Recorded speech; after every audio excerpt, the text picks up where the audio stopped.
I can't do it. Okay. We'll do it live. Okay. No. We'll do it live. It. Do it live. I'll write it and we'll do it live. Thing sucks. Here we go. It's another edition of the Daily Puck Drop Friday show, a Football Friday tailgate show on the Daily Puck Drop, your daily sports podcast, as we come to you via the Limback Lumber Studios. They offer free deliveries, everything from whole house packages to homeowner DIY projects. They've got the largest stock moldings in the Northwest, old school service. They've been doing it since 1930. Give them a call, 206-782-3487. They're the nicest people in the world. They were just over at the Puckett household the other day watching the Mariners, hitting putts on the putting green. Best in the business. All your lumber needs, Limback Lumber. You can follow me at all social media platforms, Pucksports on X, Instagram, and Blue Sky, Puck_sports on TikTok. You can, of course, find us on Facebook. Go to pucksports.com. Everything is there. Our video, our audio, plus you can sign up there to become a Puck's Posse member for as little as $5 a month, a cost of a cup of coffee. Ladies and gentlemen, on Monday, Wednesdays, and Fridays, I never know where he's going to be. It's the go-to guy, Jim Moore. And surprise, he's in the car. Where are you currently, sir? I'm at the Madras Starbucks, and I'm in a parking spot that says order pickup only. So it's either that or the handicap spot next to me where the lady is giving her dog a pup cup as we speak. No, and I even though I'm not picking up an order, I'm trying to get a good signal here so that we don't have any technological issues like I typically have. Because I think of you, Puck, and I think of the listeners and how important it is whatever I have to say gets out there, okay? So I'm on my way to Pullman. So, and then, between Madras and Kennewick, it's real iffy on getting it's dicey. Yeah. So are you picking up the Starbucks Wi-Fi as we speak? I believe so, yes. I signed in and everything, gave my email, zip code, and all that. Okay. Yeah, right. So we're good to go. You're a gem. All right, let's get through the 15,000 sponsors you have. It's only 3, and God, am I know. for the 3. The Angry Beaver in Greenwood. Let's start there with Matt Baker. Go, Matt. You want to watch the Apple Cup? I'm going to be there at Martin Stadium. If you're going to be in Seattle, head to the Angry Beaver in Greenwood. They've got 13 TVs, all kinds of beers on tap. He's got Old Crimson Lager. And I'll bet you Matt Baker, if we win that game, he'll be giving out free shots of Fireball. So check it out, the Angry Beaver in Greenwood. Also want to thank another kook. I don't think Brad Brotherton's going to be giving out cars there at Brotherton Cadillac, Northwest and Shoreline, or Brother. Oh, look at him. He froze. He's just frozen. Look at him. He's just and he looks so beautiful, frozen just like that. All right. Well, hopefully his internet will work soon. You know who else joins us on Fridays? It's a Friday tradition, usually with Jim as well. It's the one and only Chris Egan from King 5. And Chris Egan from King 5 joins us every Friday. And I want to thank a bunch of our sponsors here on a Football Friday Tailgate Show. One being Georgetown Brewery. Big thanks to Georgetown Brewery. Also, Flat Stick Pub. Flatstickpub.com is the website. You've got a brand new setup. Is this your office? I've been moved upstairs, Puck. So downstairs, family's busy. I got my daughter and son-in-law coming over. So I want it to be private. I'm figuring this out, Puck. I got the do not disturb on the phone. Oh, I've got a nice, quiet little studio here. I'm a PLU loot. So when it comes to the Apple Cup, I've always been 50-50 with my reporting. But there you go. There's my daughter's Wazoo tennis picture from her freshman season over there. So we got some Coug stuff up here for you. Puck. We talk about, I know a lot of people talk about, when March Madness is going on, that is the best time of the year. But this weekend is absolutely insane. I've never been more excited to sit down and watch a baseball game. You have Friday Night Football, which King 5 is dedicated to. So we can talk about that a little bit later on. We've got Issaquah Skyline and Dandy tonight. Some other great games going on. The Savannah Bananas are rolling into Seattle on Friday and Saturday. It is I sold forgot out. about that. Yeah, I mean, it's huge. My kid is my youngest is so excited. He got a ticket for tonight. He'll be watching the Savannah Bananas. I'm working tomorrow. I think I may sneak over there with my press pass and watch a little bit as well. I mean, you got the Seahawks at home. The Storm eliminated last night in a thriller. You got the Apple Cup. Sounders at home. I mean, it's just this is a very exciting time, a very emotional time, but I think it all kind of peaks up to that Seattle Mariners 3-game series in Puck. I don't recall looking back in my history like a bigger series than this one where I've been more excited to watch it. What are the odds, and all well said, what are the odds that Jim Moore, the go-to guy, gets reconnected from a Starbucks in Madras, Oregon? Something tells me that the Wi-Fi in Madras, Oregon, not that strong outside of the Starbucks. No, he was doing so well, and then when he was doing great.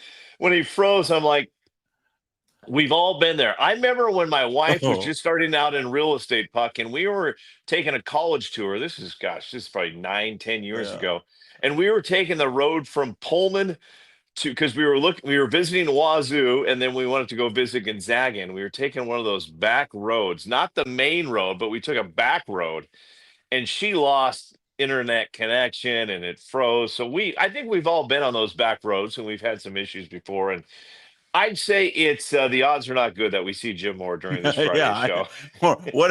Or I was thinking about this: the odds that we don't see him again. You're not gonna believe. Is he back up? He's back. He's back, but you're not gonna believe where I think he's gonna do this segment. Does he have Starlink? Is he using Starlink to get a shot up? He is.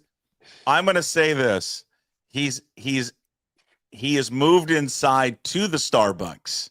Oh boy! But not where you think. You can't do the show from the bathroom.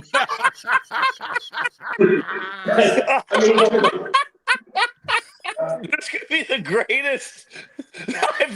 Just when I thought, Puck, I've seen it all. It is a first in Pucksports history and the Daily Puck Drop that Jim Moore is doing a show from inside a Starbucks bathroom. Now, here, the problem with this is, Chris, is not so much that he's doing it from the Starbucks bathroom, is that it's going to be so, I can hear myself coming through, it's going to be so echoey. Well, there's a couple problems. There's a couple problems, Puck. Not only is this the first in Puck sports history, it's any show's history. But here's the one problem is, because I've been here before, what about the lady or gentleman outside that really needs to go? Yeah. I mean, what happens when someone is banging down that door to come in and go to the bathroom and all she hears is, well, I've got the Cougs plus the 20.5 tonight. Hey, you know what? I'm glad you guys are so amused, but I really planned this out so that I won't have issues like this. I thought, okay, Chris, I told Puck I'm going to drive to Madras because I'm on my way to Pullman. But between Madras and the Tri-Cities, the Wi-Fi is really shaky. I thought Starbucks has good Wi-Fi. I'll just sit outside and not bother anybody. And then, all the trucks are going by and making noise. I thought, Puck will be upset about the damn trucks. I'll get in my car. So I got in my car, had the windows up. I'm in a spot that I shouldn't be in, order pickup only, but I'm thinking, screw it, man. I got to have good Wi-Fi so that this works. And then that didn't work. I was worried about the laptop. This is worse. And so then I came inside and there's all kinds of people there eating. They don't want to hear this guy with white hair just shouting, So I thought, why not go to the bathroom? So I said to the girl, I go, hey, what's the combination anyway? And she goes, well, sir, it's 772 pound. So and then I used the 772 pound and I walked in on a lady who was in the bathroom. So I had to wait for her. Was she sitting? She came out and explained why she hadn't locked the door. Hold on. Was she sitting on the toilet when you walked in? No, she was washing her hands over here. So I She just starts screaming, "Predator! Predator!" yeah. Oh, Okay. Well, listen. Okay, I felt bad Listen. for her. 1 second, Puck. I have to thank Jim because there is a theory in life that if you laugh, you live longer. Yeah. And Jim Moore, I haven't laughed this hard in a long time. So I feel like I just gained a few months on my life thanks to you. So, my friend, thank you for making me laugh today because this is just the greatest. Okay, so Jim, this is not gonna work. Although I would love it for it to work, but it's going to be too much with the audio. Okay. But Well, I'm sorry. I'm sorry. It's okay. The listeners, Cougs are going to win it 24-20. Okay, it's going to be like 1982 all over. 24-20. 24-20. I bet you, Jim, if you just sneak outside, don't they have the tables right in the front? Yeah. Outside? They do have tables, but it's right. It's in Madras where there's trucks going this way and trucks going this way. And so, yeah. I don't think anybody wants to be bothered with me trying to see. I think you'd be surprised. I think a lot of people would love to hear. I think this will go down as probably the most listened to podcast show of all time, right here. First time in podcast history anyone's ever done a show from a shitter. Hey, don't worry about Jim. Well, at least I went to great lengths to give it a shot. You do. You went to great lengths. I want to apologize to Matt Baker from the Angry Beaver, and I want to apologize to Brad Brotherton and to Brian Turner at a clean streak. I'll do better. I promise to do better, Puck. I promise to do better. You're the king of the throne. You're the king of the throne. All right. Moore. Godspeed to Pullman. Okay. See you guys. Go Cougs. Pop, just when I thought I've seen and heard it all, Jim Moore. I've done some. I was thinking tonight as you've graciously invited me to sit in with you for Issaquah Skyline tonight. And I was thinking about all the great memories I've had of doing high school football games.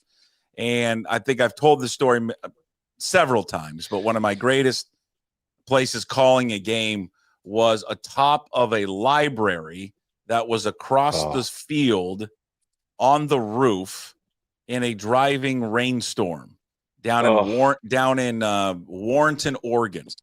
And I thought, this is, I'm like 23 and I'm like, well, this is fun and not quite rock bottom. I never thought I would do, fast forward 30 years, whatever, not 30 years, but 25 plus years later and doing a show with some guy from a Starbucks shitter.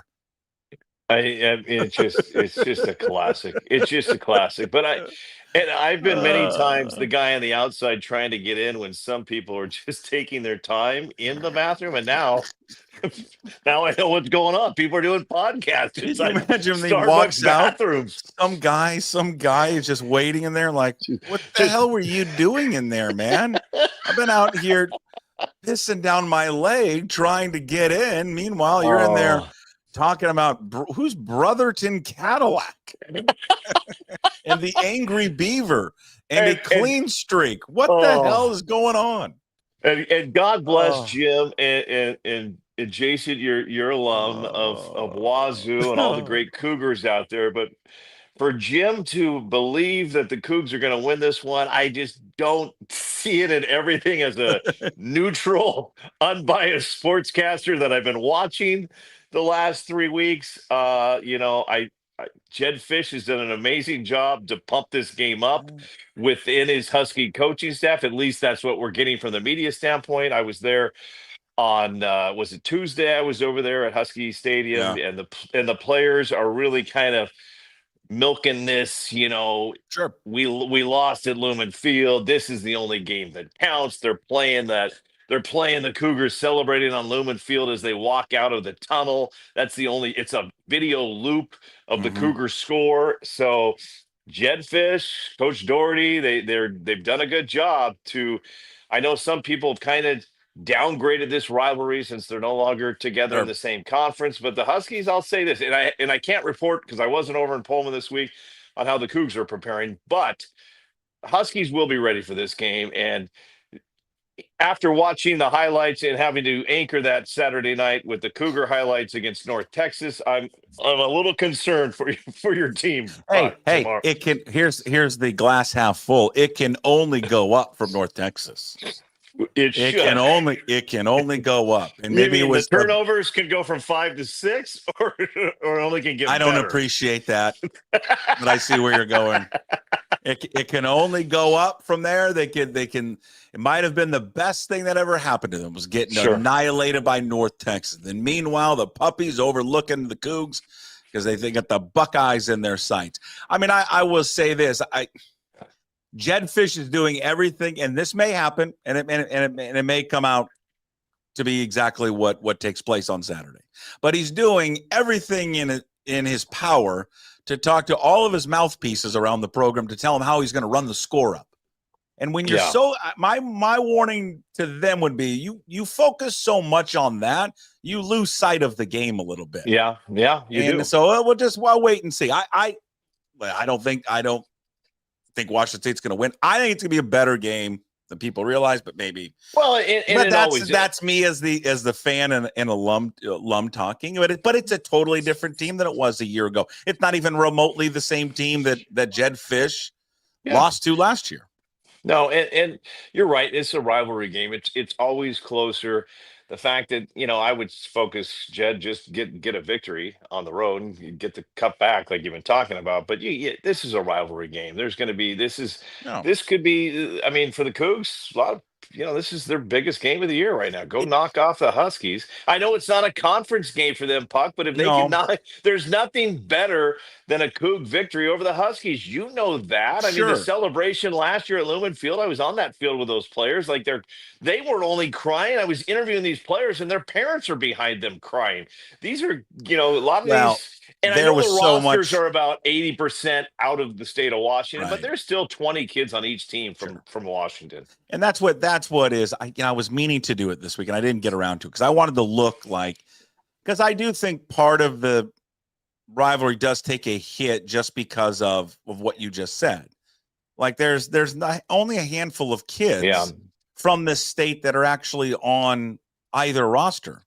Mm-hmm. Or even around the Northwest. And so I think when you don't grow up with it as much and it's not in your backyard, I don't know if it carries as much weight or significance. I don't know how Jimmy Rogers and his team prepared. I mean, 17, 20 guys are from South Dakota State. I don't know. I don't know what they know about this. And then plus you got a bunch of other transfers. I mean, Chris, they have 75 new players. 75. So what do they know about him? I don't know. They're only told that, hey, we hate them. We need to beat them. Oh, okay. And I think they can probably put it in their own perspective. For Washington, I mean, they got a lot of roster turnover, and like everybody does in college football. So, but for their main players, last year certainly is in their mind. But what I wanted to look at is like what were the roster sizes? What did the rosters look like 20 years ago, 25 years ago? Because I bet that the majority are good, more percentage of players were from the state. Yeah, and Puck, I'll say this as as a sports reporter in Seattle, another difference isn't just the rosters, and we can point to the conference. It's just the time of this game. It's this, and next year it's going to be the season opener. But here we are. Is it next year? Do we already know that? It's going to be the season opener, September 5th at Husky Stadium. Yeah. How do I not know that? Thanks for watching my report earlier this week on King 5. But yes, it was that public news? Well, if it wasn't, I made it public. But that's what I've been told. It's going to be the season opener. But we go back to those great days of Thanksgiving weekend, the weekend before Thanksgiving, the weekend after Thanksgiving. What happens during those time?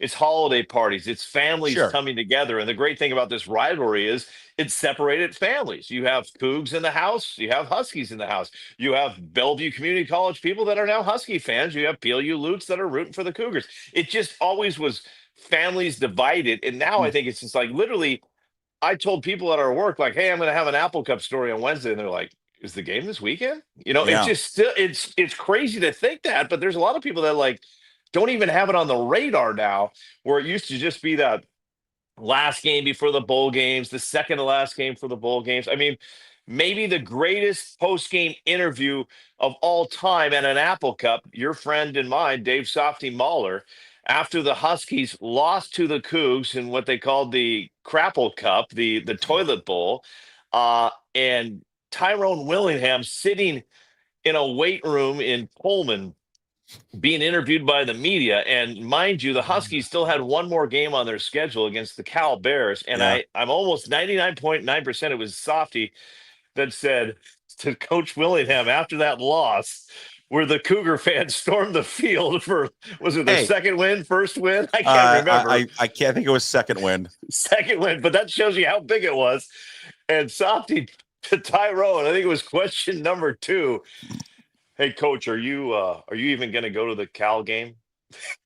I mean, so, and just, oh man, you're so right. So I just looked this up. I just looked. Yeah. I did not know that it had already been announced. So listen, Murrow, you didn't break anything. Thank you. Okay. So, I must have missed that. Yeah, next year's game is the first game of the year. It's at Husky Stadium. That's wild. And everything you said is right. I mean, what takes a lot of it off for me is the two schools not being in the same conference anymore. Yeah. But to me, it's the build up to it.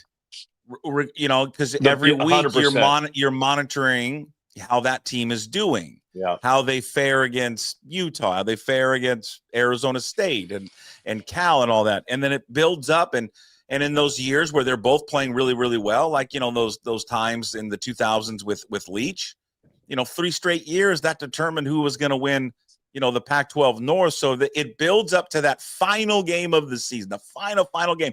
And if your season is going in the toilet, you can make up with it with a victory in the Apple Cup. And now, you know, you're going to play it tomorrow in Pullman. It's going to be a gorgeous day. I mean, it's going to be beautiful over there. It's going to be 80 degrees. You know, you're used to the Snow Bowl and snow and sleet and miserable conditions over there. So, I mean, it's changed. I don't think it's changed for the better. College football to me has taken a major hit in my life and how I view it and watch it. And I don't think it's ever going to be the same. And it's just it makes me extremely, extremely sad. It really does. I 100% agree. I'm glad they are still playing the game, but it definitely has changed. It's just not the same feeling that it once had. And yes, back in the good old days, you know, you either were battling for the title, battling for bowl games. If one of the teams was not doing good, they could always play that role of spoiler, keep them out of the Rose Bowl. This year, it doesn't really. Honestly, it's state pride. It's a trophy, as trophy as Coach Fish would say, but there's not a whole lot on the line, Puck. Yeah. And that's just, and heck, I have diehard Cougar fans that came up to me just yesterday and said, Egan, first time ever, I'm probably going to be split screening the game. Because I want to watch the Mariners.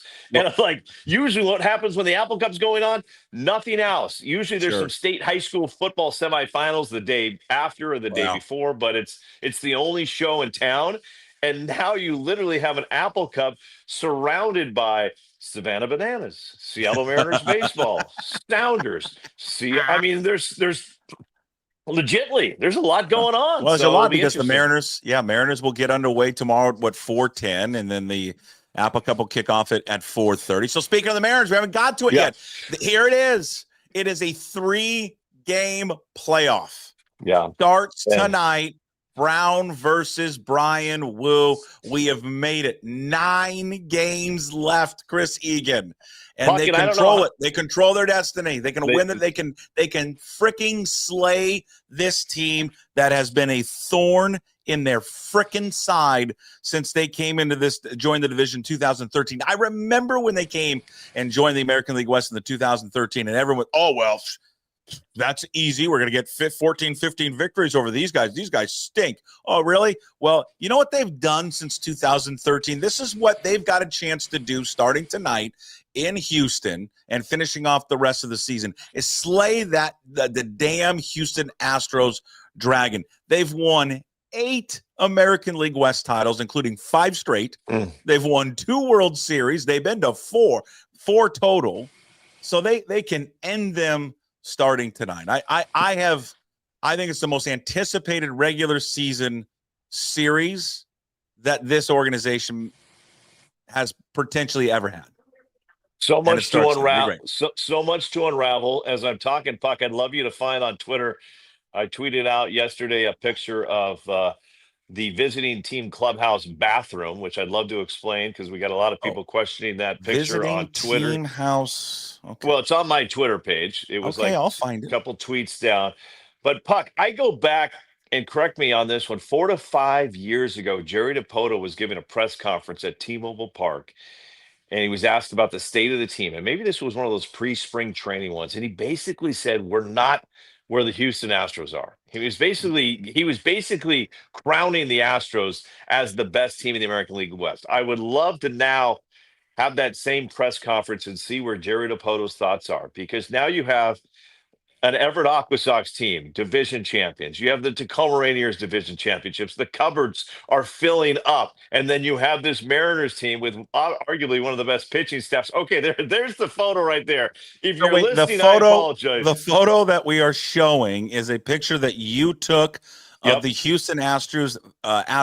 This is the visiting clubhouse bathroom. So this is, you have a dugout, Minute Maid Park, there's a dugout. And if you got to go to the bathroom, you come out of the dugout, and that is the bathroom right outside. I mean, as you're walking out of the dugout, Sure. and you got to go to the bathroom, that is the one, unless they've renovated. Now, I took that picture, Puck, during the playoff run. Yeah. 2-3 years ago, because I was doing a live shot and I had to go to the bathroom. So the guy said, Okay. "Yeah, you just use the player's bathroom." And I went in and I'm like, "Oh my God, this is." We saw what Jim Moore was in at the start of the show. That was a beautiful, gorgeous Starbucks bathroom. These are professional. Big Dumper's going to be sitting on that thing tonight, possibly. This looks like the bathroom at every city Seattle Parks Department bathroom where, there's no toilet paper. No one has flushed the toilet.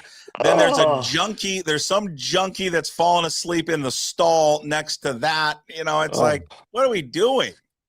There's graffiti everywhere, and people lighting off fireworks inside it. Yeah, that's like a Seattle Parks Department bathroom. What are we doing, Astros? I have a feeling the Astros bathroom is a little nicer. Puck, I am so excited for this series, but that place, Minute Maid Park, scares the hell out of me. I can hear the Texas fans singing "Deep in the Heart of Texas." That's what they do in the seventh inning there. They're all on their feet in their cowboy hats and just going crazy. If there's ever been a moment where I was somewhat excited when a player got injured, when Yordan Alvarez went down, he has been a Mariner killer, Puck. You know that. I think it's okay to feel that without being mean. When I saw him get injured, I went, "That's unfortunate." Yes. Come on. I mean, you're a fan. You're supposed to now knock on wood, because I don't want something to happen to one of our players. But of course, he's a killer. You're right. 100%. Yeah. We all remember the Robbie Ray coming in out of the bullpen. Jesus. One of the toughest moments of Mariners history. Do you never remind my now 12-year-old son about Robbie Ray? No one, and I mean no one, despises Robbie Ray more than my son. No one. I've never met a man with so much hatred in his sports heart for one player. And that moment there was obviously probably ignited his fuse. But you and I both love this game of baseball. We definitely root for our hometowns, but we can be very neutral. And Puck, I look at these lineups and I mean, was I surprised Houston swept Texas a little bit? I thought Texas was playing some good baseball, but I look at our lineup. I look at the Astros lineup. I look at the pitching staffs. I look at the bullpen, and I believe, trying to take my Mariners bias out of it, advantage Seattle. I really do. Now, obviously, they're playing at Minute Maid Park, but we've got guys that can jack it up into the left field bleachers just as much as they do. So. I'm telling you, if you sat down and talked to the Astros, truthfully, they would tell you it's a better roster. It just is. They are. The Mariners have a better overall roster than the Houston Astros. But what the Houston Astros have that the Mariners do not have is a winning DNA. It's in their culture. It's in their whole organization. All of it. They just know how to win.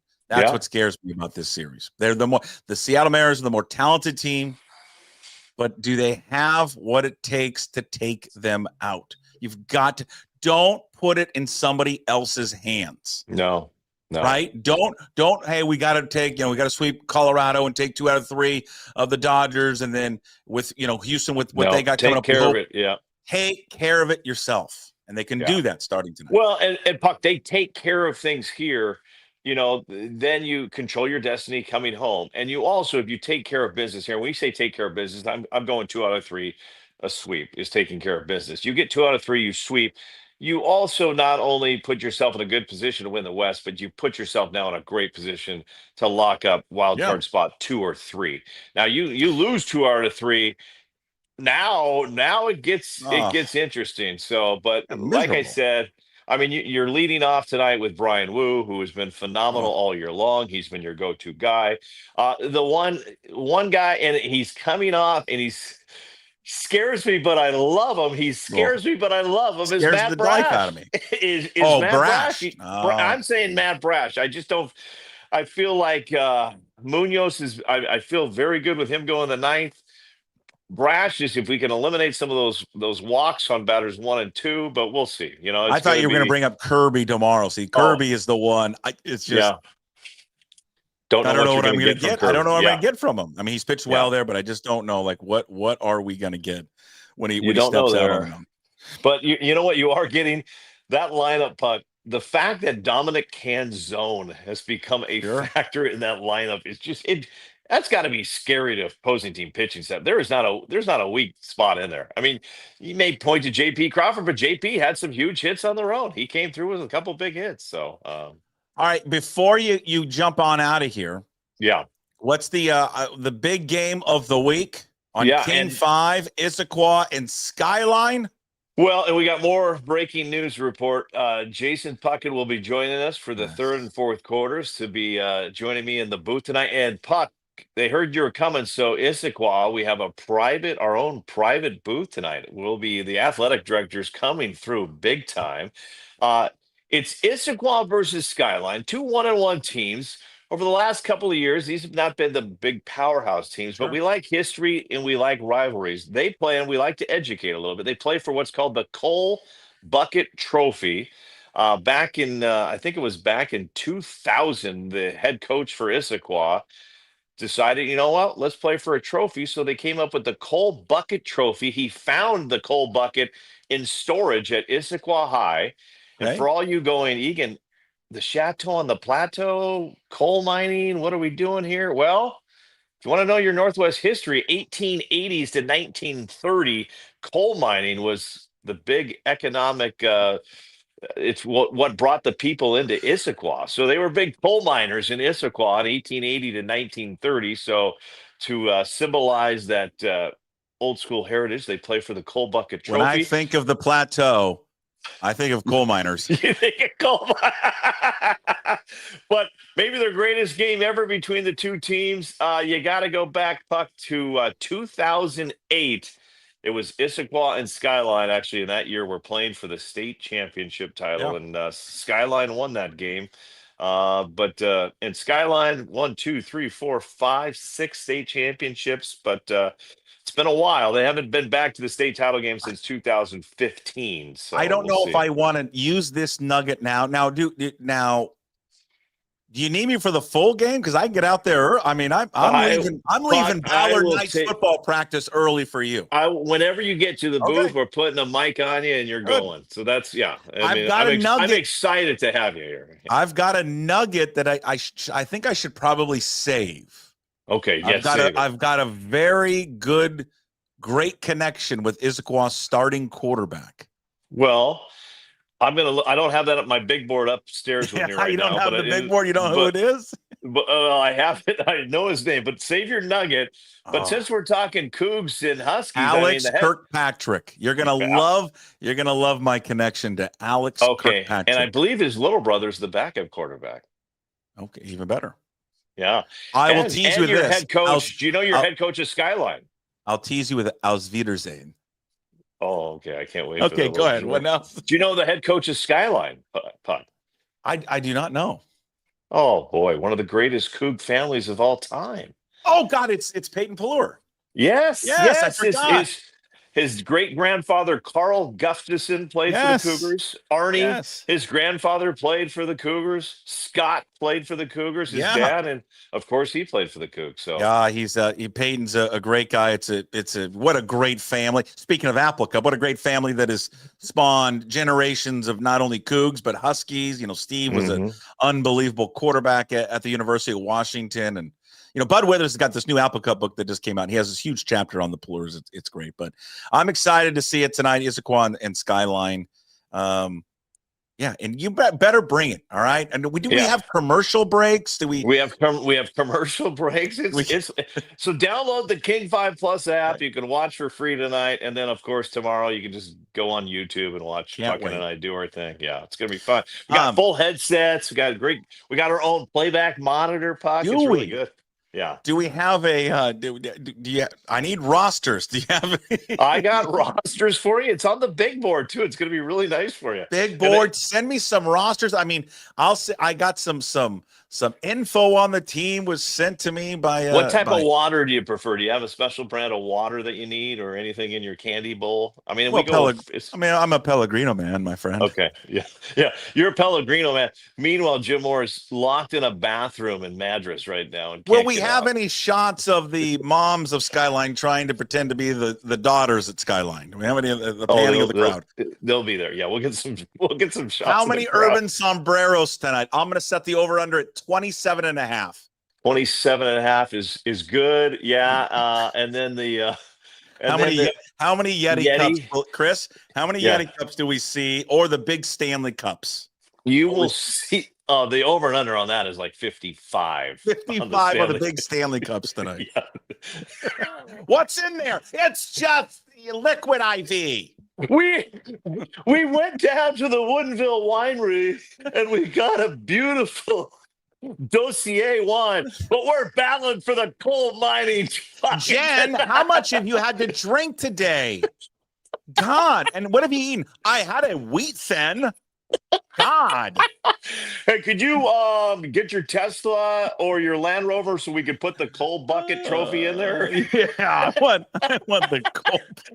You know what they should have? They should go get some real coal miners, all coal mined up, and be like, hand out the bucket to them.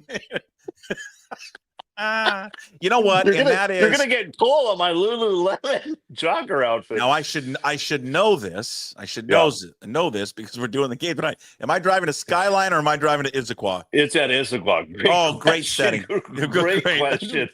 Well, because both settings are tremendous. Skyline has got one of the best backdrops. But so does Issaquah. Issaquah will be under the trees. There may be some parachuters coming off of Tiger Mountain overhead. Make sure you get off on the right exit because I don't want to be backed up onto that main road. Well, I get off on the Billy Joe Hobart Issaquah exit, and then I just take it all the way into Issaquah High. Hey, be careful. I don't know if it's Salmon Days going on now, so be careful. There could be a parade downtown. It could be. Yeah. But the burger place is gone, right? Ichiro's Triple X Burger Place is gone. Yeah. That's a bummer. I love that place. Good burger, good shake. Maybe we celebrate afterwards you got to do work. I do have to celebrate. Well, Puck, I'm in. Whatever you're making Jack's a trip. Grill. Jack's Grill's there. I'll buy you something after the game. And a tribute to Bumpy's has officially been sold. So I no longer know the owners of Bumpy's, but Brian and Heather. 30 plus years of great stuff in Puyallup. We won't be going to Puyallup, but where are we heading? Where am I taking you after the game? Oh, well, we could go to Jack's Grill, but you got to work until like 11 o'clock. I'm not staying that late. Good Lord. No, that's true. You'd have to. You got to stay until you're wrapping up. That's a good point. Yeah. Actually, I'll warn you now, when the game's done, I'm kind of like, I got to go do job 3. Sure. So. I know. You're out. Yeah. You got a lot going on. Well, I look forward to it tonight. King 5 Plus app game starts at 7 o'clock. Yeah. At Issaquah High. I'll make sure they know Jason Puckett is. I'm just writing that down. Issaquah High School. Yeah, I better be like, I don't want these. You can't park. I better get a valet right up close. I'm not walking. I'm talent. Do you know who I am? All right, Egan. I look forward to it. I'll see you tonight. All right. I want an update later on Jim Moore how he's doing on his road. I want to see the drive. Yeah. All right. See you, buddy. All right. Goodbye. There he is, Chris Egan, with us on Fridays. And again, our Friday football tailgate coverage brought to you by Georgetown Brewery and, of course, a Flat Stick Pub. And again, Jim's appearances when he is here and has internet connection. A big thanks, as always, to Brotherton Cadillac, Angry Beaver, and a Clean Streak. And Clean Streak and Bright Owl Lighting and Christmas lights coming right on the corner, and we'll get you covered on all that. All right, he's not here, though. It's a bummer because Jim can't make his lock of the week, but we got to get you covered on our picks for this upcoming week, and we do it with the one and only. It's TroyWins.com. TroyWins.com. Where are you at right now? Yeah, I'm not going to take credit for this one, Puckett, but at a good buddy of mine's place in Kirkland, getting ready. Hey, Mariners Astros tonight. Looking forward to that game. You got to be pumped for that. Yeah. But the backdrop where I'm more pumped of the backdrop where you're at in Kirkland. Jesus, man. Tough place to cap games, Puck. I'm telling you that. It is. Troy Wins is our Pucksports handicapper. TroyWins.com. You can follow him. It's Troy West. They're on social media. Quickly, when people want to, TroyWins.com. Give them the elevator pitch. What they're getting when they go there. Yeah, we've simplified it, Puck. We're going $100. That gets you 30 days. That's all plays. That's prop bets. That's everything you can imagine. We're covering it. It's not just me. It's a group of handicappers that are really putting our heads together, putting integrity behind the product. I mean, it's literally over $3 a day, guys. I think it's the best part going. Even if you gamble, you do your own thing, use us as a supplementary income. We'd love to help you out. It's TroyWins.com. $100 gets you 30 days of VIP service. No upsells, no gimmicks, no BS. That's just $100. 30 days of picks. All right, let's get to the games. Troy, let's start first in college football. Texas Tech getting 3.5 against Utah. Who do you like? You know, Utah's at home. That place is going to be rocking. Whittingham's got them playing pretty good football yet again. The guy's just done a phenomenal job at Utah, but I'm going Texas Tech getting that 3.5. This is a really good Red Raider football team this year. They're balanced. They finally play defense. Give me 3.5 with the Red Raiders. All right, like it. All right, a great matchup in the state of Florida. I mean, got back in the day. I mean, this was a great, old school college football game. Miami and Florida. Florida has been kind of a mess this year with Billy Napier. They're getting 9.5 at Miami. I couldn't believe they're getting this many points. I think Miami, good football team. They've looked solid their first couple games, but give me Florida, in-state rival game. Billy Napier, I get it, on the hot seat, but he's coaching for his life. The guys are still playing hard. These are college kids. They don't quit.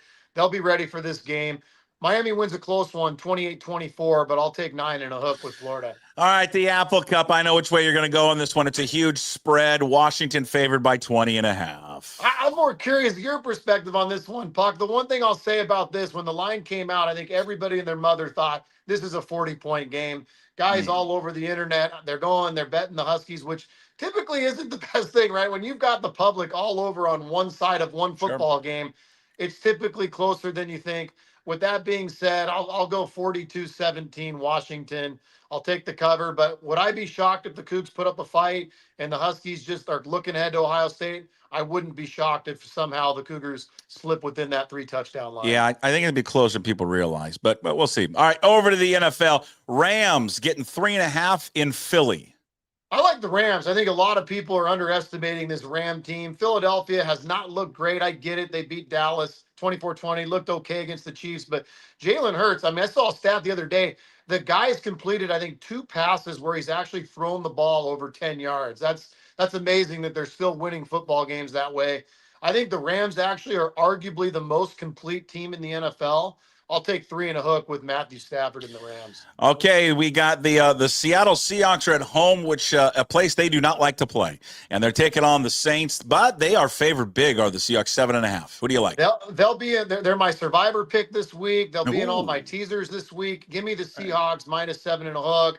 This is just one of those kind of get right games at home. They're 1-1. We're not really sure who they are yet. They looked okay against Pittsburgh last week, but this Saints team's brutal. They haven't been on the road yet. Kellen Moore's first road game as a coach. I think Rattler gets rattled in this game, no pun intended. Give me the Seahawks minus 7.5. I think they win this one big, 35-17. I'll take the Hawks. If we were Scott Van Pelt for your lock of the week last week, we would say this is a bad beat. And I felt bad for you. I'm watching that game, knowing what's on the line. Last week you had the Broncos minus 1.5 in that game. And Indy lines up for a field goal. They end up missing the field goal, but yet then there's a late penalty because they lined up over the center. So I think that was the penalty. Then they re-kicked it. The Indianapolis guy nailed it. Indy wins 29-28. That's a bad beat. That was bad. You take those sometimes, and man, that was another. Yeah, it was funny. Earlier in the day, I had the Cowboys money line, so I felt like, oh my gosh, my luck has finally turned. And then 3 hours later, that one happens, and you're going, okay, my luck hasn't turned. So I had the Cowboys in my survivor pool. I had the Cowboys, so when Russell hit that, I'm like, oh my god! And then they go down and end up winning. That was phenomenal. I mean, you can make an argument that what was at stake wasn't much, but that was arguably one of the best football games you'll ever watch. Oh, yeah. All right. What is your lock of the week this week? This one might catch people off guard, but I've been high on them at the start of the year. I'm still high on them. I actually think they can win the NFC West. I think people are really underestimating the Arizona Cardinals. This is a complete team this year. They can run the ball defensively. They're much better than years past. They loaded up in the draft on defense. They haven't played anybody. I get it. They took care of the Saints. They took care of the Panthers. But they're playing a very banged-up 49er team. I do think Brock Purdy probably goes this week, but at what percent? We know Kittle's out. Niners are banged up all over the place. Give me a healthy Cardinal team to head into Santa Clara and get the win. Plus 2.5. I'm not going to need the points here. Give me the Cardinals 28-21. They take care of the Niners. Okay. Jim is not here to make his lock of the week. He was stuck in a Starbucks bathroom in Madras, unable to then actually do anything, and now he's on his way to Pullman. I'm going to take the Chargers and Jim Harbaugh against the Broncos. Chargers favored by 2.5, but give me the LA Chargers against the Denver Broncos for my lock of the week. Jim, he got his lock of the week last week. He took North Texas, by the way, That's right. who ended up hammering the Cougs. Unreal. I took the under in the Ravens-Browns game. That was awful. It was 44.5, and Ravens ended up winning 41-17. So I take a big loss on that one. All right, one more time before you go, tell everyone what they get and how they can get in contact with you there at TroyWins.com. Yeah, fully expecting a monster weekend, guys. So get to the website right now, TroyWins.com. $100 gets you a month. That's a cup of coffee a day. It's the best bargain going in sports right now. We're really hot right now, hitting on these NFL teasers, guys. Teasers are where it's at, in my opinion. Get to the site, TroyWins.com. I believe we're a one-stop shop. We don't win for you, we're going to give you your money back guaranteed, no questions asked. So come take a look. It's TroyWins.com. All right, enjoy your beautiful setting in Kirkland. Don't work too hard and enjoy the weekend, and we'll see you next week, Troy. All right, thanks, Puck. There he is. TroyWins.com with us. He is our handicappers. We talk all things college and NFL. All right, we'll pivot over now more to our Friday football tailgate show. Coming up, we will have the last word with Bob Condotta of the Seattle Times, brought to you by Georgetown Brewery. But before that, every Friday Night Lights with Todd Milles, VarsityWaNews.com. We get you covered on the big high school games of the week. If it's fun you desire, it's fun you're going to get at Flat Stick Pub. It doesn't matter what the occasion is, whether it's date night, guys night, ladies night, or large group event, Flat Stick Pub's got you covered. They have 6 great locations across the Pacific Northwest, from Pioneer Square to Kirkland, South Lake Union, Spokane, Bellingham, and Redmond. All locations offer the best pub experience in Washington. 2 rules at Flat Stick Pub: drink local and have fun. Pretty simple. So if you like to have fun, love local beer, and great tasting food, make Flat Stick Pub your next spot. Visit them at flatstickpub.com. Joining us does on Fridays to get you all caught up on high school football. Friday Night Lights with Todd Milles from VarsityWaNews.com. You can follow the brand new website and venture at Varsity Wa News on X. Also check out the YouTube page, Varsity Wa News. And if you want personal stuff from Todd, you can follow him on X as well. Mini Hats Milles. Varsity Wa News, a new outlet for high school sports that Todd has created here in the last month or so. And it is off to a great start. It is your one-stop, tremendous content stop here for all things high school athletics. And we catch up with them every Friday to get you up to date on the top games of the week. All right, let's jump right into it, Todd. And one of the biggest games in the state is going to be a rematch of a game that took place last year between West Linn and Sumner. Sumner looking to avenge that loss last year to West Linn, in which they played. They were up at halftime, then ended up losing to West Linn down in Oregon. Now it's up here in Sumner. And these are two great teams. Obviously, Sumner winning the 4A championship and West Linn winning the 6A championship down in Oregon. Yeah, I mean, if you asked John Eagle, who's retiring at the end of this year after 33 years, he's had a historic career in Washington, now has won 2 state championships at West Linn. He said Sumner was the toughest team that they faced last year en route to their championship, and I think the rematch is going to be must-see streaming. It's going to be a matchup, I think, of 2 really good passing combinations. This young man that's a first-year starter at West Linn, Sloan Baker, he's not the biggest guy. He's like 5'10", 185. He's a baseball player, but he has been tremendous through 2 weeks. I know John's really high on him. He's been on almost 600 yards, 9 touchdowns, no picks, completing 80% of his passes. He's a runner. He's tough. That caught the attention of Keith Ross in film this week. But then you have Josiah Molden, who's the top recruit in Oregon. That passing combination has gotten off to a hot start. But then you look at what's going on at Sumner. Hey, their passing game has been pretty good in the first couple of weeks too. And Nate Donovan looks better in year 2 under center.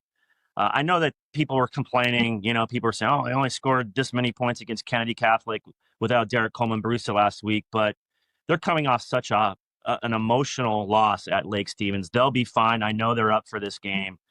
Those coaches know each other. Keith Ross, John Eagle.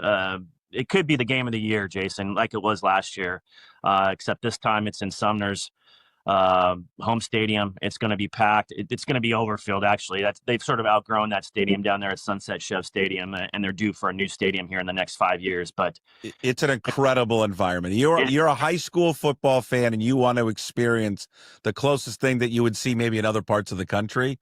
Sumner would be it. Yeah, and it's going to be crazy tonight for that game. And 34-27 last year. I expect that to be another touchdown game this year. Okay, we're going to get to several other games. Curtis and Lakes. This should be a nice little matchup with the South End tonight. Yeah, they both teams are undefeated. Lakes is ranked. Curtis is right on the cusp. It's that big defensive line from Curtis taking on a really talented Lakes skill position set. I don't know if Curtis has the offensive firepower. They're going to want to keep this game, less than 20 points. Lakes has no problem. They're usually at 20 points by halftime. So they played last year, and Lakes, won a come from behind game in the fourth quarter with 2 touchdown passes. I expect a low scoring game tonight in Lakewood. Lakes is on a mission. They were dismissed last year by Seattle Prep earlier than they expected, and I think this group has a renewed determination to get back. And it's been a while since they've won a state playoff game, and that's not like the Lakes football program that you and I know growing up with when they were flying in the 2000s, always bucking with Bellevue, and they really need to have a good year for longtime coach Dave Miller, and I think they get the win tonight. How long has Dave Miller been there for? Since Dirt.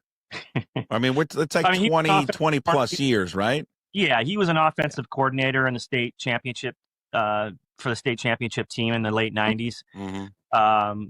And then took over for Dick Zakovich, and he's been the coach ever since. He's pushing more than 20 years. Has had a great run. The only thing that's missing is getting back to that state championship game, which Lakes obviously has the talent to do. They just need to go do it. East Lake and Tumwater, what are you expecting on that one tonight? Yeah, I mean, these two teams played last year up in Sammamish, Jason. That Tumwater wing tee, it's as good as there is in the state for that particular offense.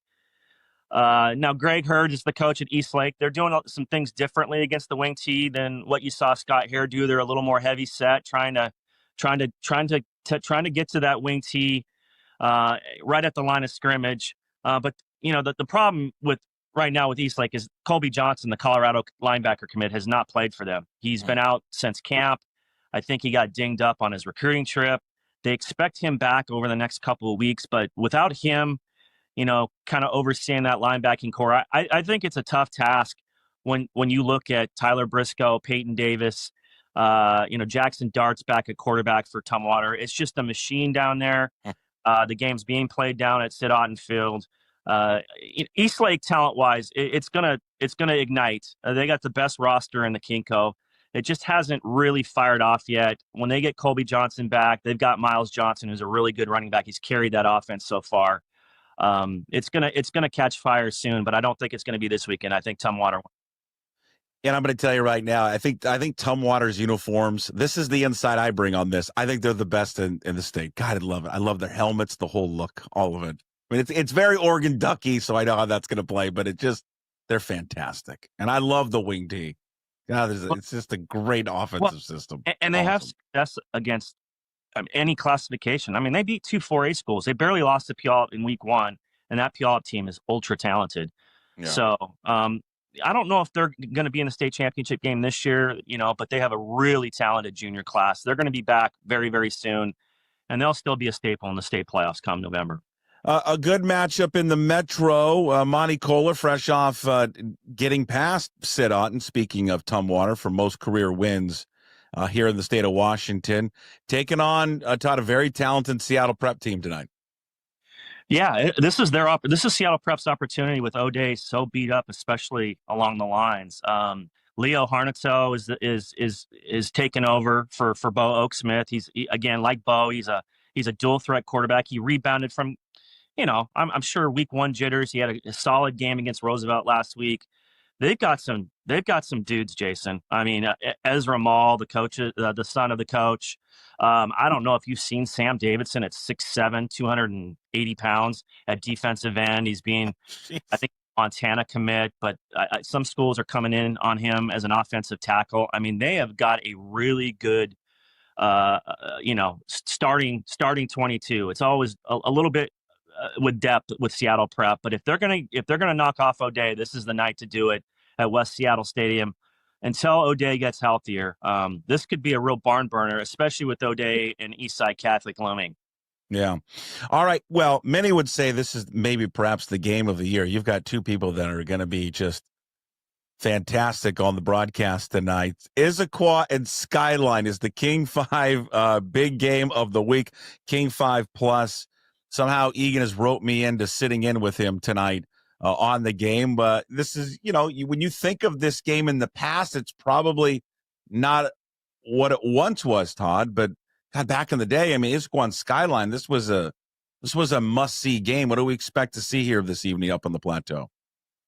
Yeah, it's interesting. It's really difficult to gauge now that the Kinko went to 3 divisions and they've mixed up their 4A schools. It's been difficult to kind of gauge how good an Issaquah is or how good a North Creek is. But I kind of went into the year, Jason, thinking maybe those 2 teams could have competed in that first division with Bothell and Woodinville and Eastlake. I do. I think Issaquah is pretty good. And it all starts with a guy that many call the best player in the Kinko, and Adele Dorr. He's a defensive end who's going to Oregon State. He's a real disruptor. But they return a lot. They graduated, Micah Seifert, Blake Blumenthal, 2 all-league skill position guys. But they have a running back safety guy that I think you're going to like tonight. His name's Angelo Masciocchi. It must be an Italian name, I swear. He's a workhorse running back. He's a really good safety, an all-league safety. Trevor Sharp's a good tight end in the pass game. Alex Kirkpatrick's a solid quarterback, but they couple offensive linemen that were all league guys last year. I think this is a game that Issaquah can win. I know they've lost 6 in a row to Skyline. Skyline has, Ben Odom as their quarterback. They've gone with him. He's the son of UW linebackers coach Brian Odom. He played his freshman year in Texas. A fair amount of seniors on both squads. But I think if Issaquah is going to get a win in this rivalry, and it's been a one-sided rivalry, especially through the 2000s, this is the night that I think the Eagles can do it. I think this is one of their better teams that they've had here in the last few years. Did you say Skyline has won 6 in a row against these guys? Yes. Yeah. Well, we'll see what happens tonight. Again, that game on the King 5 Plus app. Chris Egan there for the King 5 big game of the week. A couple of more things before we let you go. I was reading up at varsitywanews.com. By the way, get a subscription. Just great, thorough content that not only Todd and Lauren, who works with him, put up there every single week, not every single week, every single day. I'm reading this story about some history that looks like is going to be, or perhaps could be made over in Eastern Washington. Tell me about this Moses Lake quarterback, Brady J, who's just putting up unbelievable numbers. You got to tell people what this kid is averaging through the first part of the season, and then the records that are in his sight to break, not only single season, but state records. Yeah, we're talking about Brady J. He's his dad is the coach. It's Brett J. And they operate the air raid.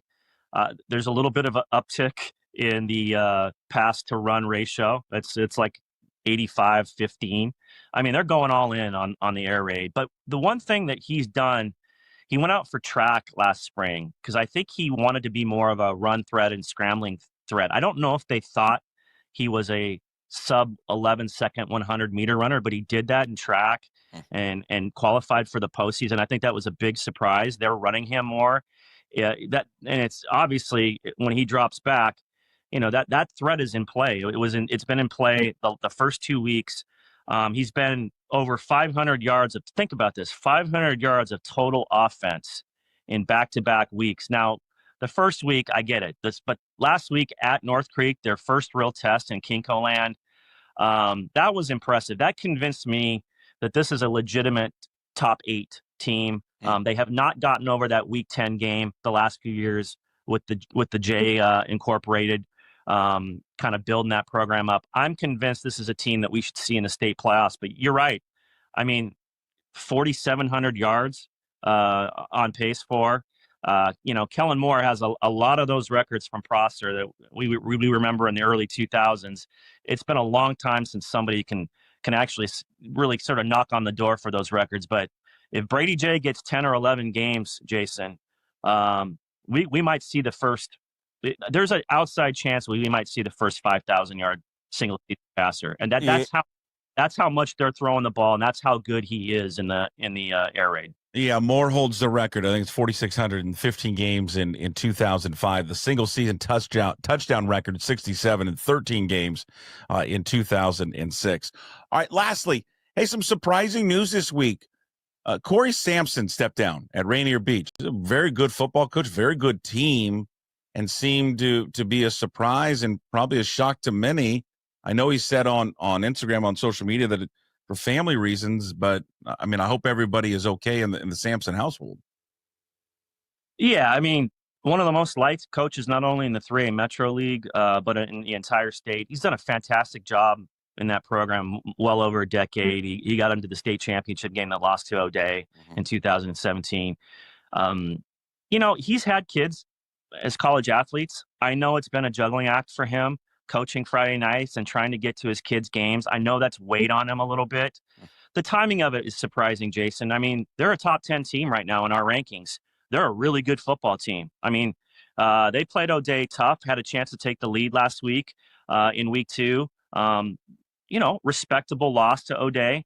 I think they're a playoff team. The timing of it to step down so early in the season was surprising, but the family issue, he has new grandkids, he's wanted to get out and watch his kids play. I think it's weighed on him for a couple of years. And for whatever reason, he's just decided, hey, I got to make my family a priority.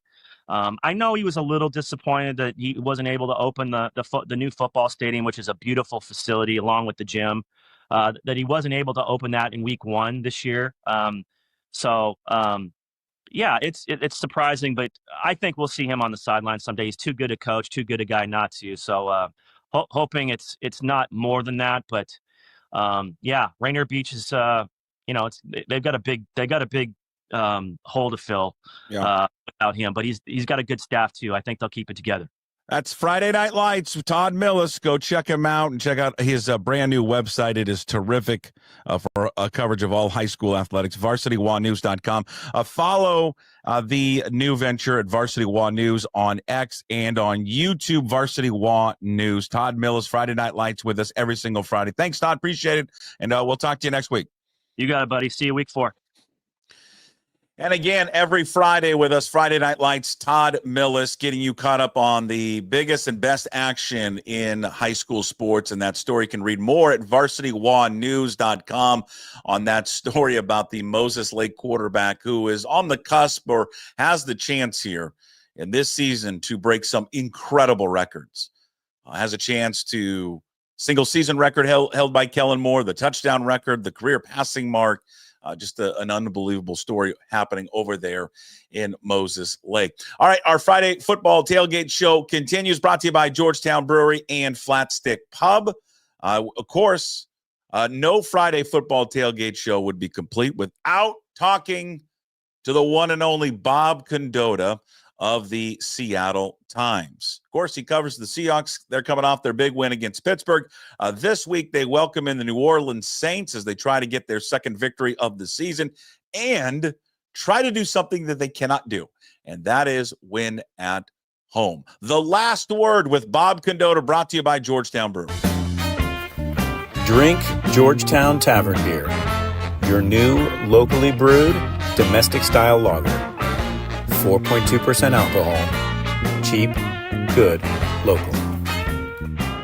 Thanks to Georgetown Brewery. It's now time for the Last Word with Bob Condotta of the Seattle Times. You can follow him on X at B Condotta. Again, brought to you by Georgetown Brewery, makers of Manny's Pale Ale, Bodhisattva, Rogers Pilsner, and their new Tavern Beer. Tasting room and beer garden open daily from 10 a.m. to 8 p.m. Visit them at georgetownbeer.com. All right, we always like to start with the injuries. We're going to get to the injuries in a quick second because they seem significant, Bob.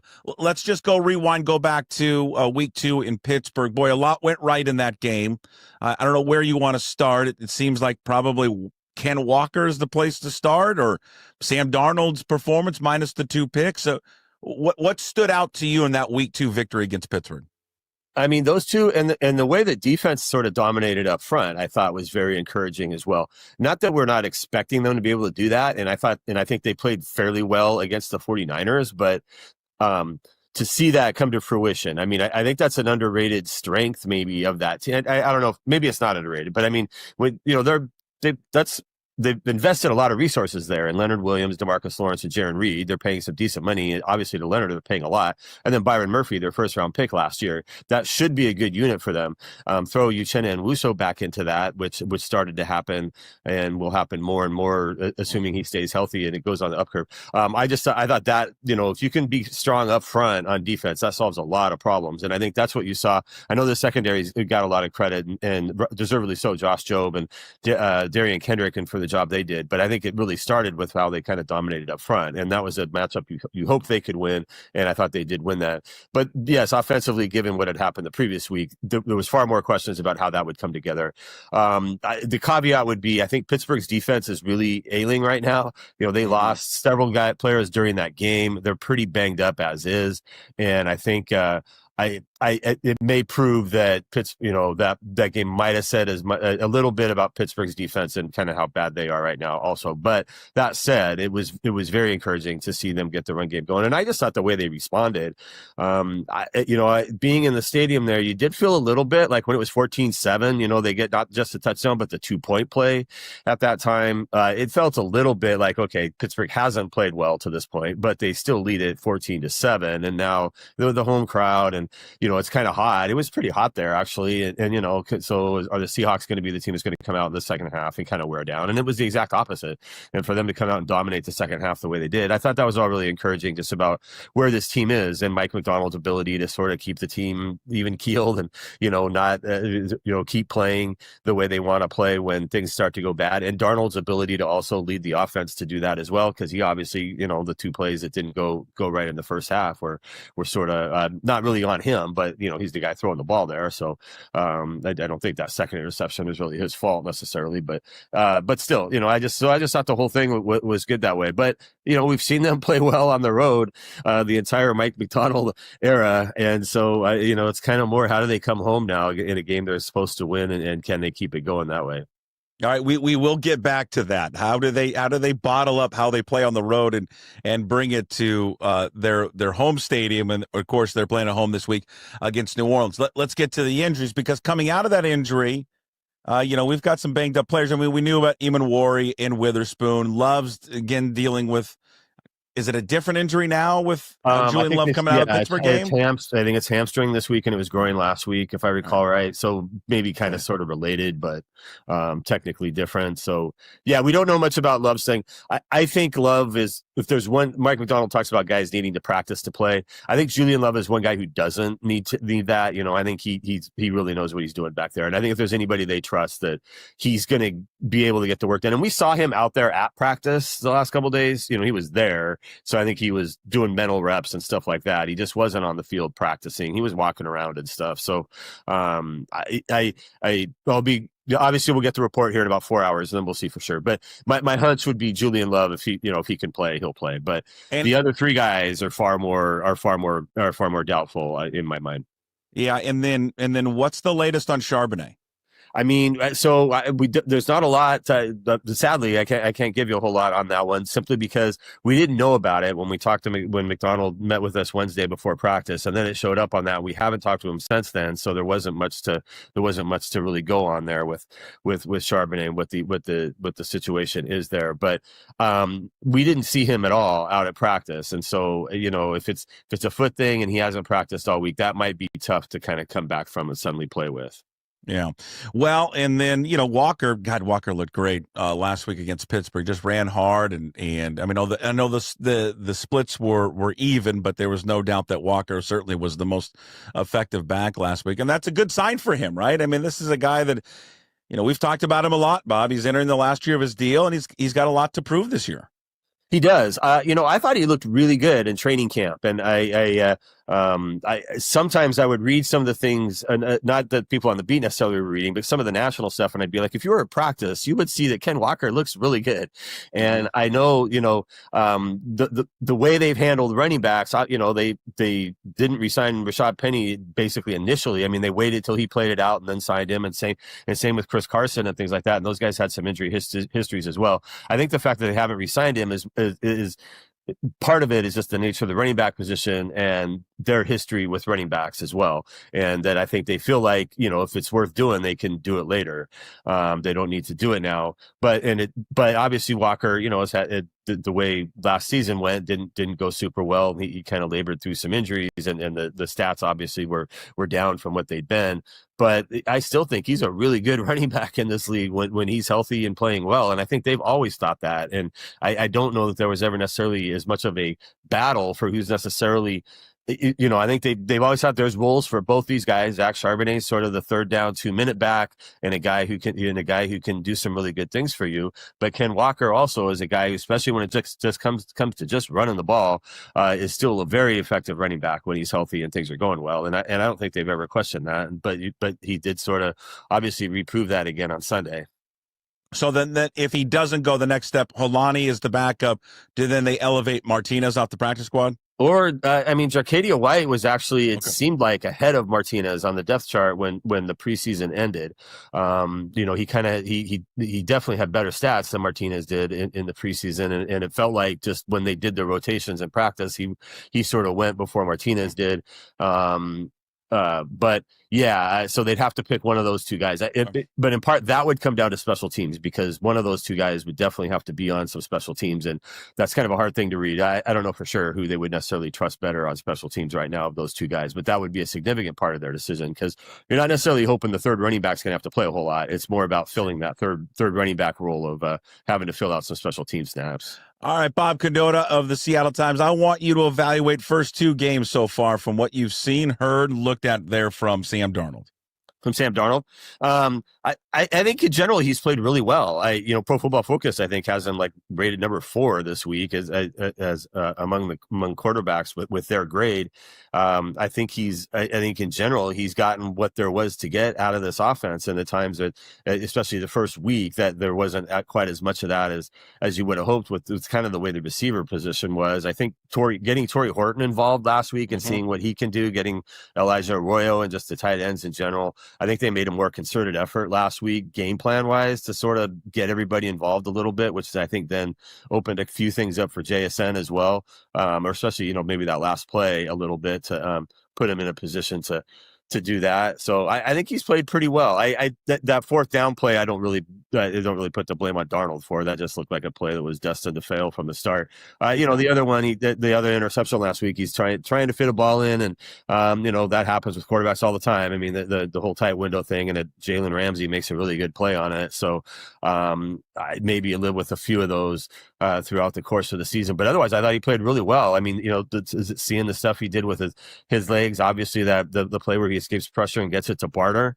That's the kind of play they envisioned him being able to make. Part of they liked his mobility. Geno Smith was mobile as well, but Geno's 35, so he's not going to get more mobile. But Darnold's still at the stage of his career where, that can continue to be a really effective part of his game for as long as they want to, for a few more years, obviously. But it definitely is this year. But I think I talked to some guys this week about that. Just his demeanor when the way things were going in the first half last week. It was a frustrating first half for the offense because they felt like they were moving the ball, but other than the first drive, they didn't have anything to show for it. And again, at halftime, I think the feeling in the stadium was, okay, the Steelers are going to come out and they'll take the lead here. They'll get another score or two in the third quarter, and they might run away with this thing. And instead, it became the exact opposite with the way that they got to stop, and then the offense went down and immediately scored and tied it up. And I think Darnold had a lot to do with that, of sort of keeping the offense together, because it's the offense. To me, that's been a little bit more of a question, because the defense, it's most of the same guys playing, and they've all been through this now, and you got a lot of veterans over there, and Julian and Leonard Williams and Ernest Jones, who played a lot of big games in their career and all that, and they kind of know the ups and downs. Sam Darnold has done that too, but a lot of the rest of the offense is some younger guys, newer guys that haven't played together a lot.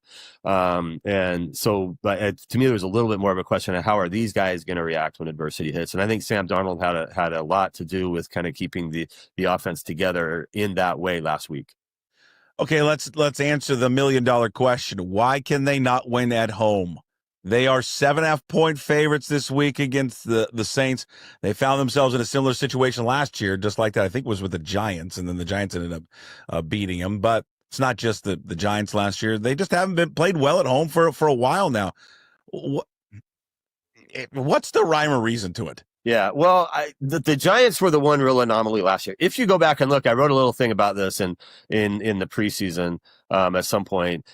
The teams they played at home last year were better than the teams they played on the road, other than the conference, other than your division teams, which you play home and road. But they managed to beat the Rams and 49ers on the road, lost to them at home, and the Rams game obviously was a little fluke, down there because they weren't playing their starters and they didn't really care. But they played Buffalo, Minnesota, and Green Bay at home, while they played teams like Chicago and Atlanta, and blanking on who else, but they played some New England. They played some really bad teams on the road. And so if you'd have flipped their home and road schedule last year, they probably would have gone 6-2 or 7-1 at home, and then they probably would have gone maybe 3-6 or whatever on the road. I think a lot of it was just a function of that. And there have been a lot of people talking about how the home field advantage seems to be lessening a little bit in the NFL.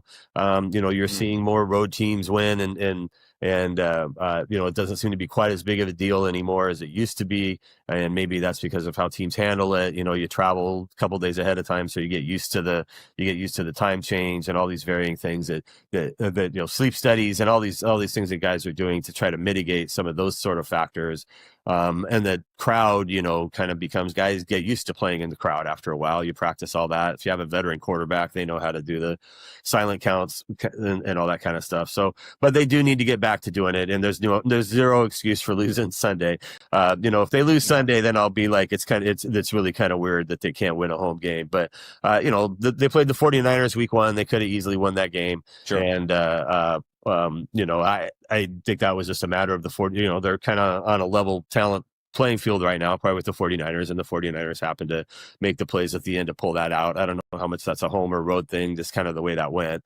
And going into Pittsburgh and winning the way they did, there's no reason, I don't know if there's any real secret about it. I think it's just kind of part of it's just that, again, last year they had some things happen. They, playing, I don't know, they could have beaten Buffalo anywhere last year. And, the way that the Green Bay played that night, Green Bay just really shoved them around. I don't know if that was a home thing or anything. I think Green Bay was just a good team last year as well. just kind of came in and dominated them. So, we'll see. They did beat Arizona at home, if you recall, in the middle of all that last year. Sure. And a team that I think they were probably better than last year. So, other than the Giants game, most of those were games that they were either underdogs in, or basically it was a push 'em kind of thing. There he is, the last word with Bob Condotta, the Seattle Times. Go read all of his work, seattletimes.com. Get yourself a hard copy of the newspaper. Follow him on X at B Condotta. His coverage here on our Friday football tailgate show, all brought to you by Georgetown Brewery, makers of Manny's Pale Ale, Bodie's Alpha IPA, Rogers Pilsner, and their new tavern beer. The tasting room is open 10 a.m. to 8 p.m. every single day. Visit georgetownbeer.com. Thank you, Bob. Have a wonderful weekend, and we'll talk to you next Friday. Okay. Thanks a lot, Jason. Bob Condotta with us on Friday football tailgate show, again brought to you by Georgetown Brewery and also Flatstick Pub. Go visit flatstickpub.com, also georgetownbeer.com. Big thanks to both of those of giving you the Friday football tailgate show. This was without a doubt the craziest Friday football tailgate show and the craziest daily puck drop we ever did at Puck Sports. It started with Jim Moore trying to do a show in Madras, Oregon parking lot, Starbucks, realizing his internet didn't work, wanting to go inside, attempted to do the show from a shitter, realizing then the audio quality is not going to be good in there, and thus bowing out. To Chris Egan, to Todd Milles. We cleaned it up after that. To Bob Condotta, also our handicapper, Troy Wins, troywins.com. A very entertaining and busy Friday, as they normally are, and we're not done yet because, of course, we finish every show with Hey, What the Puck, which is brought to you by Restoration One of North Seattle. Your restoration company lets you avoid the stress of water, fire, and mold damage with their property restoration services. Locally owned and operated. Make them your first call on those damages affect your residential or commercial property. 206-817-8917. Visit them at restoration1.com, the North Seattle franchise. Maybe it's hyperbole. Maybe it's a prisoner in the moment. What have you. To me, this is the biggest regular season series in franchise history. Of what is on the line, what is at stake, and the team that you are playing. Obviously, they've had huge series in the past where it's gone down to the wire. And that, if we look back, was a massive series. But what's in front of them starting tonight in Houston is a playoff series. That's what it is. It's a 3-game playoff series. And we got the best of the best going.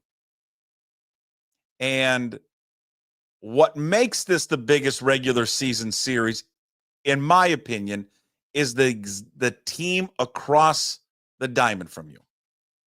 This is a team that since they joined the American League West in 2013 have absolutely dominated you and everybody else in it. They've been to the World Series 4 times. They've captured the title twice. They've won this division 8 times, including 5 straight. Been waiting for some team to finally slay them. Every year, you think it's the year that they're finally done. Thought it was this year. Bregman leaves. Tucker leaves. Yordan Alvarez is banged up, misses pretty much the whole year. Injuries all over the place to their starters, but here they remain like a cockroach. You cannot kill them. Why? Because all they do is win. It's in their DNA. Said it earlier in the show. It runs through them from the very top of ownership through the front office to the players. It's a winning culture. But eventually these cultures and these dynasties, and that's what they've been, eventually have to be rebuilt and they crumble. The Mariners starting tonight can make that happen with the first step of ending their run. And they need to be, for them, they need to be the team that does it. They need to end it. And they've got their best in Hunter Brown going up against the Mariners' best in Brian Wu. This will be fantastic theater here for the next 3 days. That's Hey What the Puck, brought to you by Restoration One of North Seattle, your restoration company that lets you avoid the stress of water, fire, mold damage with their property. Restoration Services. They're locally owned and operated, so you can trust them. Make them your first call when you have damages to your residential or commercial property. Trent's going to pick up the phone. He's going to take care of you. 206-817-8917. Visit them online at restoration1.com. And if you're a great client, he's even going to take you inside, let you use the batting cage. All right. Big thanks to everybody watching and listening today. Also throughout the week. Check out pucksports.com for all the shows this week. Also, when you're at pucksports.com, you go check out the Patreon page for our bonus show, the Pucks Posse page. And that will get you all the bonus shows that we released this week as well. Big thanks to all our sponsors. As always, Limbeck Lumber, Clean Streak, Brotherton Cadillac, and Angry Beaver for the 2 minutes that you got Jim Moore today. Also, Georgetown Brewery. Check out their new tavern beer at your local bar. And, of course, georgetownbeer.com. Big thanks, as always, to Flat Stick Pub and Restoration One. Today's Daily Puck Drop, find it up on YouTube. Please subscribe to the channel. Also, find it on your favorite podcast platforms. And you can find everything, video, audio, at pucksports.com. You can also there sign up to become a member of the Pucks Posse for as little as $5 a month. It supports all of the free daily content we do. In addition to that, we provide you with weekly shows, bonus shows, and the monthly podcast, The Sports Pit, with myself, Steve Sandmeyer, and Matt Stretch Johnson. Check it all out at pucksports.com. Enjoy the rest of your Friday. Also, be sure to check us out. Myself and Chris Egan tonight, King 5 Plus app. I'm joining Chris in the booth tonight for Issaquah and Skyline. We'll have that game for you starting at 7 o'clock on Friday night. Enjoy your weekend. We'll see you on Monday. Go Cougs. As always, promise to be better. No shoes, no ties. Would anybody like to smoke some pot? Yeah. I was born to love you. I was born to lick your face. I was born to rub you. But you were born to rub me first. What do you need my address for? We'd like to send out a mailer. Mother of mercy, I don't speak Japanese!